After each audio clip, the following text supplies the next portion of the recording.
বাংলাদেশ সেনাবাহিনীর মতো একটা অভ্যুত্থান হতে চলেছে, একটা পরিবর্তন হতে চলেছে এবং এই পরিবর্তনের সুবাদে জেনারেল ওয়াকারুজ্জামান, যিনি বর্তমানে বাংলাদেশের সেনাপ্রধান, তাকে সরিয়ে দেওয়া হবে।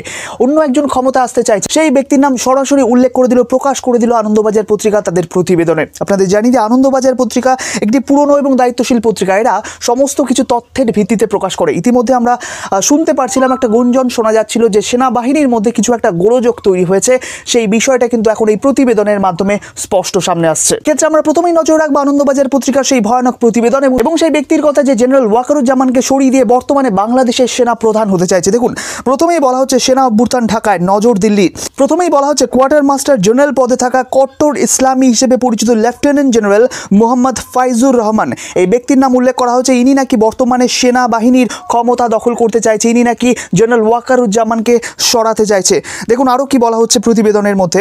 বলা হচ্ছে বাংলাদেশে চলতি পরিস্থিতিতে যে দেশের সেনাবাহিনীর মধ্যে একাধিক মেরুকরণ তৈরির খবর আসছে, অর্থাৎ সেনাবাহিনী ভাগ হয়ে যাচ্ছে, তার জেরে ইসলামী চরমপন্থীদের মদতে সেখানে কোনো সামরিক অভ্যুত্থান ঘটে কিনা তার দিকে নজর রাখছে ভারত। দেখুন এক্ষেত্রে যে দাবিটা করা হচ্ছে, কোয়ার্টার মাস্টার জেনারেল পদে থাকা কট্টর ইসলামী হিসেবে পরিচিত লেফটেন্যান্ট জেনারেল মোহাম্মদ ফাইজুর রহমান সেনাবাহিনী দখল নিতে সক্রিয় বলে ধারণা তৈরি হচ্ছে এবং তিনি গত সপ্তাহে পাক সফরকারী পাকিস্তানি গুপ্তচর সংস্থা ISI এর প্রতিনিধিদের সঙ্গেও কিন্তু বৈঠক করেছেন বলে খবর পাওয়া যাচ্ছে। এরই সাথে বলা হচ্ছে গণ অভ্যুত্থানের পরিকল্পনার সমর্থন তিনি সেনারই একটা অংশ থেকে জোগাড় করার চেষ্টা করছে। বাংলাদেশের গোয়েন্দা শাখার সঙ্গেও তিনি যোগাযোগ রাখছেন বলে জানা যাচ্ছে। এরই সাথে দেখুন বলা হচ্ছে অন্যদিক থেকে ভারতের সাথে সুসম্পর্ক চেয়ে বার্তা দিয়েছিলেন জেনারেল ওয়াকারুজ্জামান। আপনাদের মনে আছে এই 2025-এর শুরুতেই কিন্তু তিনি এই বার্তাটা দিয়েছিলেন। তারপরেই বলা হচ্ছে যে ভারতের সেনাপ্রধান জেনারেল উপেন্দ্র দ্বিবেদীও জানিয়েছেন যে ঢাকার সঙ্গে নয়াদিল্লির অর্থাৎ ভারতের কিন্তু চমৎকার সম্পর্ক রয়েছে। সে দেশের রাজনৈতিক পরিস্থিতিতে সামরিক বাহিনী এবং নেতৃত্বের গুরুত্ব এখন যথেষ্ট, তা জানে সাউথ ব্লক।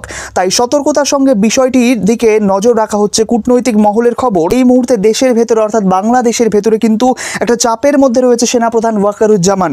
তারপরেই বলা হচ্ছে তিনি মধ্যবর্তী স্থান নিয়ে ভারসাম্যের পথে কিন্তু হাঁটতে চাইছেন, অর্থাৎ মধ্যপন্থা অবলম্বন করছেন, কিন্তু সেনার ভেতরে তার বিরোধী গোষ্ঠীগুলি কিন্তু বর্তমানে সক্রিয় হয়ে উঠছে, সেটাই কিন্তু এখানে বলা হচ্ছে। দেখুন এর সাথে আরও বলা হচ্ছে যিনি বর্তমানে ওয়াকারুজ্জামানকে সরিয়ে দিয়ে ক্ষমতা হস্তগত করতে চাইছেন, সেই ব্যক্তির সম্পর্কে বলা হচ্ছে লেফটেন্যান্ট জেনারেল মোহাম্মদ ফাইজুর রহমান, জামাতে ইসলামের কট্টর সমর্থক বলে পরিচিত, জামাতেপন্থী অফিসার এবং সেনাদের অনেক সময় তিনি পাশে থেকেছেন।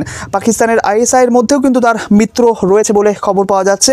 এবং বাংলাদেশে ভারতীয় দূতাবাসে প্রজাতন্ত্র দিবসে, আপনারা জানেন যে 26শে জানুয়ারি প্রজাতন্ত্র দিবস, এই প্রজাতন্ত্র দিবসে এই ব্যক্তিকে কিন্তু ডাকা হয়নি। এই প্রতিবেদনটা কিন্তু ভয়ানক একটা প্রতিবেদন। বাংলাদেশে বর্তমানে শিরদাঁড়া বা ব্যাকবোন হিসেবে রয়েছেন কিন্তু বর্তমান যে জেনারেল সেনাপ্রধান ওয়াকারুজ্জামান, তার বিরুদ্ধে এই চক্রান্ত কিন্তু নিশ্চিতভাবে বাংলাদেশকে একটা দুর্গতির দিকে নিয়ে যাচ্ছে। দেখুন এক্ষেত্রে বলা হচ্ছে, এটা জানা যাচ্ছে যে জেনারেল ওয়াকার মধ্যপন্থা অবলম্বন করেছেন, যদিও এ বিষয়ে অনেকেই বলেছেন জেনারেল ওয়াকার বর্তমান নানা আভ্যন্তরীণ চাপের মধ্যে রয়েছেন।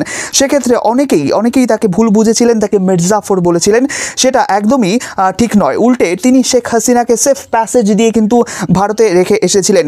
এবং তারপরেই দেখুন বলা হচ্ছে যে ওয়াকারের অফিসে বা দপ্তরে এখনও কিন্তু বঙ্গবন্ধুর ছবি রয়েছে। সম্প্রতি রাশিয়ান যে দূত রয়েছে, রাষ্ট্রদূত, তার সঙ্গে যে বৈঠক হয়েছিল সেই বৈঠকের সেই ছবির মধ্যে কিন্তু আমরা সেই বিষয়টা দেখতে পারি। সেটার কথা কিন্তু এখানে বলা হচ্ছে। আপনারা জানি না এই বিষয়টা মানবেন কিনা, বর্তমানে ইউনূস সরকারকে সামনে রেখে সমস্ত পেছন থেকে কলকাঠি নাড়ছে জামাতপন্থীরা। এক্ষেত্রে বিএনপি কিন্তু বড় বড় সিদ্ধান্ত নিতে পারছে না, সমস্ত সিদ্ধান্ত নিচ্ছে কিন্তু জামাতপন্থীরা। এই জন্যই দেখবেন বর্তমানে বিএনপি ইউনূস সরকারের বিরুদ্ধে একটা কর্মসূচি পালন করতে যাচ্ছে। আর এই আনন্দবাজার পত্রিকার যে খবর, সেটা কিন্তু নিশ্চিতভাবে উৎসভিত্তিক খবর, ভুয়া খবর নয়। এবং তারা এমন খবর, এমন প্রতিবেদন করছে, তার মানে নিশ্চিতভাবে জেনে রাখবেন যে বাংলাদেশ সেনাবাহিনীর মধ্যে কিছু একটা ঘটছে। তো এখন যে প্রশ্নগুলো উঠছে, তাহলে কি জামাতপন্থীরা সেনাবাহিনীকে দখল করে নেবে?